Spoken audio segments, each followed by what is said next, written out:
5 বছরের প্রেমের ইতি টানতেই আজ শেষবারের মতো দেখা করতে এসেছে সন্দীপন আর নীলা। অনেক ভাবনা চিন্তা করেই দুজনে ঠিক করে নিয়েছে আর না, সম্পর্কটা আর এগিয়ে না নিয়ে যাওয়াই ভালো। ঘড়িতে তখন 2:45, শীতকালের বেলা। ঠিক দুপুরও বলা যায় না, আবার বিকেলও না। খুব চেনা জায়গা, প্রিন্সেপ ঘাট, গঙ্গা নদী, নদীর ওপরে ব্রিজ। ভীষণ পছন্দের জায়গা ওদের। প্রেমের সোনালি দিনগুলোর সাক্ষী এই প্রিন্সেপ ঘাট। সন্দীপন সময়ের একটু আগেই পৌঁছে গেছে। লেট সবসময়ই নীলার। প্রেম চলাকালীনও নীলাই লেট করে এসেছে সবসময়। কখনো এমন হয়েছে লেট মানে অসম্ভব লেট। দুপুর 2টোয় টাইম দিয়ে নীলা এসে পৌঁছেছে হয়তো 4:30। আজও নীলার লেট। নীলা এসে পৌঁছালো 3:30। সেই চেনা জায়গা, যেখানে বসে ঘন্টার পর ঘন্টা কেটে যেত। সন্দীপন বসে আছে। পিছনে দাঁড়িয়ে নীলা মৃদু স্বরে বলল, সরি সন্দীপন, বাস জ্যামে পড়েছিল, তা না হলে ঠিক সময়েই পৌঁছতে পারতাম। এমন কথা সন্দীপন বহুবার শুনেছে। তা আবার নতুন কি? পিছন ফিরে তাকিয়ে উত্তর দেয় সন্দীপন, এই দুপুর টাইমটা রোজই জ্যাম থাকে, নো প্রবলেম। নীলা মৃদু হাসে। সন্দীপনের দিকে না তাকিয়েই বলে, একটা রিকোয়েস্ট করব? নিশ্চয়ই। তোর মোবাইল থেকে একটা কল করা যাবে? আর্জেন্ট ছিল, হঠাৎ দেখছি রিচার্জটা শেষ হয়ে গেছে। মোবাইলটা বাড়িয়ে দেয় সন্দীপন। নীলা কল করে বান্ধবী তৃণাকে।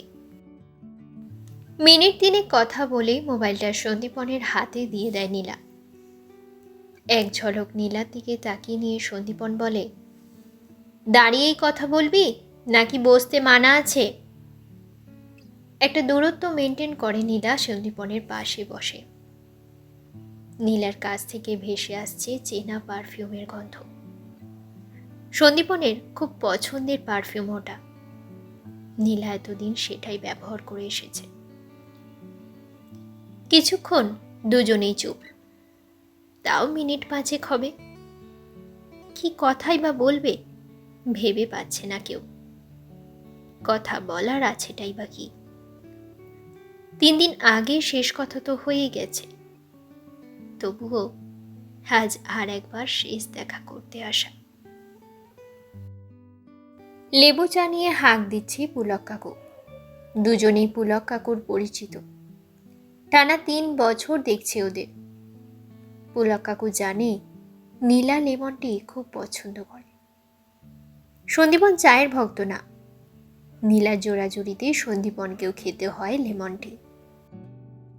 2 কাপ চা এগিয়ে দেয় পুলক কাকু। প্রতিবারে চায়ের দামটা নীলাই দেয়। পুলক কাকু সেটাই জানে। সন্দীপন প্রথম চায়ের দাম দিতে গেলে নীলা দিতে দেয়নি। নীলা পুলক কাকুকে বলেই দিয়েছিল, চায়ের দামটা আমার থেকেই নেবে, ও দিলেও নেবে না তুমি। সে কথা মাথায় আছে পুলক কাকুর। চায়ের কাপটা হাতে নিয়ে সন্দীপন আজ চায়ের দাম দিতে গেলে পুলক কাকু হেসে বলে, আজ কোন দিকে সূর্য উঠেছে দাদাবাবু? তোমার থেকে তো নেব না, দিদিমণির নিষেধ। চায়ের দাম দিদিমণিই দেবে। দিদিমণি, ঠিক বললাম তো? মানিব্যাগটা খুলে চায়ের দামটা নীলাই দেয়। সন্দীপন কথা বাড়ায় না। নীলা চায়ে চুমুক দিয়ে বলে, ব্রেকআপ হয়ে যাচ্ছে বলে আমার টাকায় চা খাওয়া যাবে না? কেন যাবে না? যাই তো। বেশ, তারপর? সন্দীপন হেসে বলে, তারপর আর কি, এই চলছে সব। নীলা বাম হাতটা বাড়িয়ে দিয়ে আঙুলগুলো দেখিয়ে জিজ্ঞেস করে, এই নেল পালিশটা নিলাম, কালারটা ভালো? বেশ সুন্দর। সত্যি বলছিস? মিথ্যা মনে হলো? না, তবুও ভাল লাগছে তো? খুব সুন্দর। গা ছুঁয়ে বল, আমি তোকে ছোঁবো? কেন? ছুলে জাত যাবে? আসলে আমাদের তো আজ শেষ দেখা, তাই।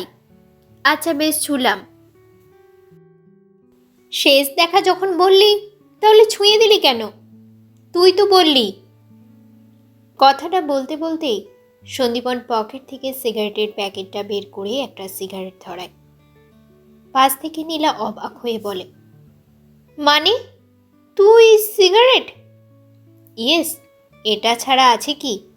অসময়ে এটাই সঙ্গী আমার। নীলা সিগারেটের প্যাকেট সমেত জ্বলন্ত সিগারেটটা গঙ্গার জলে ছুড়ে দেয়। তুই ফেলে দিলি? জানিস তুই আমার কতটা লস করলি? 100 বার লস করব। সন্দীপন আবার হাসে, তারপর বলে, নীলা, আজ আমাদের শেষ দেখা। আজ ঝগড়াটা না করলেই কি নয়? কেন, শেষ দেখা বলে ঝগড়া করতে মানা নাকি? মানা নয়, আমরা তো ঠিক করে নিয়েছি আমাদের যখন রোজের ঝগড়া, তখন সম্পর্কটা আর কন্টিনিউ করব না। তারপরেও কেন ঝগড়া হবে? হবে, 1000 বার ঝগড়া হবে। তাই বলে আমার সিগারেটের প্যাকেটটা জ্বলে? শোন, তোকে জলে ঠেলে ফেলে দিইনি তোর সৌভাগ্য। জানি আমার সৌভাগ্যের কথা, তুই তো আর আমার সাথে থাকবি না, তাই না? আমি তো যাইনি এখনো। থাকবি বলছিস তাহলে? না, থাকবো না। তাহলে ঝগড়া করছিস কেন? না থাকলেও ঝগড়া করব। তোর এত বড় সাহস, তুই আমার সামনে সিগারেট ধরিয়েছিস? সিগারেট তো ফেলে দিলি, ওসব কথা বাদ দে। এক কাজ কর, আমাকে আনব্লক করে আমার ফেসবুক প্রোফাইলে যা। দেখলি তো রিচার্জ শেষ হয়ে গেছে। বেশ, আমি করে দিচ্ছি। তুই কেন করবি? আজ তো আমাদের শেষ দেখা। রিচার্জ হয়ে গেছে, ফেসবুকটা খোল এবার। নীলা ফেসবুক অন করে বলে, তোর গানের নতুন ভিডিও পোস্ট করেছিস? কই, আমাকে জানাসনি তো। ব্লক করে রাখলে কি করে জানাবো? তা কেমন হয়েছে বললি না তো। আগে পাপড়ি চাট খাওয়াবি, তারপর বলবো। তাহলে কথা দে, আর ঝগড়া না, ব্লক না। বেশ, কথা দিলাম। তাহলে ভাব তো। নীলা সন্দীপনের হাতটা শক্ত করে ধরে দুজনের মুখের দিকে তাকিয়ে হো হো করে হেসে ওঠে। নীলা মোবাইলের ক্যামেরাটা অন করে। সন্দীপন আরও একটু কাছে এসে গা ঘেঁষে বসে। নীলা হাসতে হাসতে বলে, একটা সেলফি। প্রেমের ইতি টানা হয় না আর। দুজনেই দুজনকে কথা দেয়, আর ঝগড়া করবে না। আসলে ঝগড়া ছাড়া ওদের কথাও যে থাকে না। 5 বছরে নীলা আর সন্দীপনের 17 বার ব্রেকআপ হয়েছে, 25 বারের বেশি ব্লক। তারপরেও ক্যামেরা চলছে। কলমে সরজিৎ ঘোষ, কণ্ঠে প্রীতি ব্যানার্জি।